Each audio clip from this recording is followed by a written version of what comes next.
And now we take you field level for the exclusive first-time look at the new Cowboys field. Something so exciting even the team owner showed up for. Hey, Jerry! So kind of bittersweet win for the Aggies tonight. They both win on the scoreboard, but lose a couple of crucial players in the process. Woo! Talk about the need for speed. You can do certain things out here on the track you just can't do out on the street. It was easy to find a seat just minutes before a game down here in the lower section. But now you'd be hard-pressed to find a seat just even way up here. Closer look down below, and let's see where the action's really at. You guys ready? Ready! Let's go! 3, 2, 1, go! But down here, it's a little more physical. The new one's fun. Good evening, Texas, and welcome to Sports in 3D. No, HD. What's the difference? Looks good to me.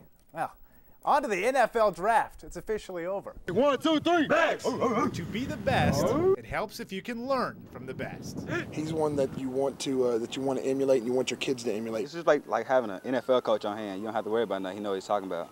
Like learning from the best. Boom. Come on through. Didn't know a former football and baseball star was now coaching football at Waco High? Don't worry, some of his own players didn't either. He really hadn't told us much. I mean, like, the past is the past, and why worry about it? I played college football, and I was drafted by the Rangers, drafted by the Cowboys. For me, I don't ever really talk about that when I come out there with these guys because it's in the past, and my focus is on them. Running backs coach Donald Harris is an accomplished man. After 2 years at Texas Tech, Harris was drafted by the Texas Rangers in 1989, and just 3 years later in the NFL with the Dallas Cowboys. Well, I think the biggest thing for me was my work ethic, how hard I played. I loved the game, just being humble. It's easy to get lost in Harris's accomplishments. It's cool, you know, you want an autograph and everything, you want a card, you know, just be around somebody that popular. But Harris would argue you're missing what matters most. My greatest accomplishment was not being drafted and playing with Nolan Ryan. My greatest accomplishment was graduating from college when I was at the age of 37. That was the greatest thing that ever could have happened to me. Harris left the professional sports world 3 years after he began. Now he's teaching kids that nothing in sports lasts forever. Things that I didn't take advantage of, I try to, share that with these guys. Go out there, hit the weights, be to class on time. Just take advantage of every opportunity you have. It's not going to last forever. He always working us hard. He always going to be on us, telling us what's right, what we need to do. Let's go, man. Hurry up. Let's go. School come before this, so, yeah, basically that's it. In Waco, I'm Jeff McAdam from News Channel 25 Sports. Nights like tonight sure are exciting, but there's always a downside too. By the end of tonight, one team and their fans will have to say goodbye to its seniors. For Baylor, that could be Melissa Jones.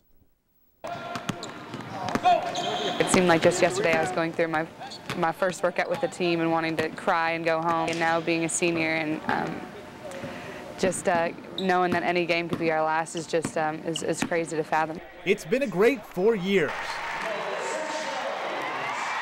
Over time, she's turned into a fan and coach's favorite. And you only have as far back as the Oklahoma game when they all thought they might lose her for good to find that reminder. I just remember going for it and knowing that I hit my head pretty hard. Everything just started to fade black, and I thought maybe it just gotten really hard, and I was just trying to open my eye, and I physically still couldn't see out of it, and I was like, well, it's not swollen shut, and that's when that moment I was like, something's wrong. The optic nerve is also responsible for sending those same signals that help to see vision, to see shapes, to see light. That right now is not working. Kids aren't supposed to have those kind of injuries in basketball. I've seen her take worse licks. Jones had become temporarily blind in her right eye, and after returning to the court 2 games later, she had changed her look in the visual sense, opted for protective lenses. She could have changed her style of play too, but that just wouldn't be Melissa. It doesn't phase me in a way, and so just continue to play as hard as I can. That's how she plays the game. When she's back on the floor playing, she'll dive on the floor again. Her coach was right, and on the biggest stage of the season Sunday, she reminded her fans and her teammates that she never holds back. She sacrifices her body. It's been a feel-good story. Now everyone wants to know just how will it end. Only one team can legitimately be happy with their season, so that's the picture-perfect world. And Is that our goal? Absolutely. And we're not going to settle for anything less. All right, we'll obviously have more on that season, and hopefully Baylor can extend it. We'll have that for you later on tonight at 10. Thanks for watching. We got a kind of a special story down here. Let's see if we can find somebody to talk to. Hey, Grandpa. Hey, come here. Come here. Moving at a fast pace with high endurance and tons of agility, this old timer is turning back the clock. I'm 89. I feel like I'm 16. No, I feel pretty good inside. The Fort Worth resident is a 5-time world champion and a 7-time national champion. And in case you were wondering, he really is my grandpa. And while he may not be the youngest or fastest player on the court these days, he sure knows how to draw a crowd. It's just encouraging, it's uplifting, it's just wonderful. Everybody loves to watch them, even though it's not, you know, kill, shoot, racquetball. And it was just 2 years ago that McAdam had decided to walk away from the game and enjoy a quieter retirement. But like any true competitor, he couldn't stay away from the game forever. Oh, I love the game. The game is fun, and it keeps me in good health, and it helps me maintain my mobility and all my, it's a lot of fun. And now back in the court, taking another swing at a national title. Good luck, Dad. Get the first point. His strategy was simple. Back in there. Hit the ball. That's all I want to do is hit the ball. This just coming in from the AP in regards to the NFL lockout. A federal judge has sided with the NFL players and has granted a preliminary injunction to lift the lockout that was imposed by the league owners back on March 11th. Byron, hate to break it to you, you can't get 400 in bowling. Suspicious. You're suspect. All right. Led by Hall of Fame and former Baylor linebacker Mike Singletary, the San Francisco 49ers had lofty goals heading into the season, mainly making the playoffs for the first time since 2002. But all that came to an end yesterday with the 25-17 loss to the St. Louis Rams. Good evening, Texas, and welcome to Sports in 3D. No, HD. What's the difference? Looks good to me. Well, on to the NFL draft. It's officially over. We all know Baylor and A&M had some pretty big days in the first day. 3 first-rounders between the two, but today Baylor added 2 more names to the draftee list. Hurley not only can pitch, also plays a little D, and apparently likes to throw his hands up in the air sometimes, saying, "Ayo, get that out, yo." All right, well, the Dallas Mavericks, we do have that for you. Disappointing, unfortunate, unbelievable, and not in a good way. All these words accurately describing the Mavs. Obviously, you can tell how they did. They had a 23-point lead with 1:15 left in the third quarter. Brandon Roy, though, starting to catch fire in the fourth. He comes alive for 18 points in the fourth quarter. That was to pull them within 2 with just 2 minutes to go. Next possession, Roy unconscious. Clear, a 3-pointer, and the foul. Blazers tying things up. Roy again, he's a man, giving the Blazers the lead. They're going wild. Mavs would get a chance to wipe all these memories away at the buzzer off a Roy missed Jason Terry. No, oh man, a chance to win it. They blow it. Mavs lose 84-82. So today, a win against Missouri would give them a chance to break that drought. Tiger fans on hand, and Baylor fans too. No Lions. Oh my. Bears already down 5-1 in the 6th. Josh Ludy trying to rally his guys, but Connor Mack, big time catch, gets a high five and decides you get a ball and you get a ball. Everybody gets a ball. All right, top of the 7th, same score. Cal Tui, unimpressed by that catch. He decides to one-up it. He makes the catch and makes the throw, catches the base runner looking somewhere else. Baylor gets out of the inning, but fans can't watch the rest, and I don't blame them. Baylor unable to generate any offense, gives up 4 more runs eventually in the 9th. They drop it by a final score 10-1 to Missouri. Against Oklahoma State, it was a pitching duel early on. Danny Leal in the 4th inning in scoring position, looking to give the Bears the first score of the game. She'd round third, heading for home. Umpire, out. Almost punches her in the face. Take it easy.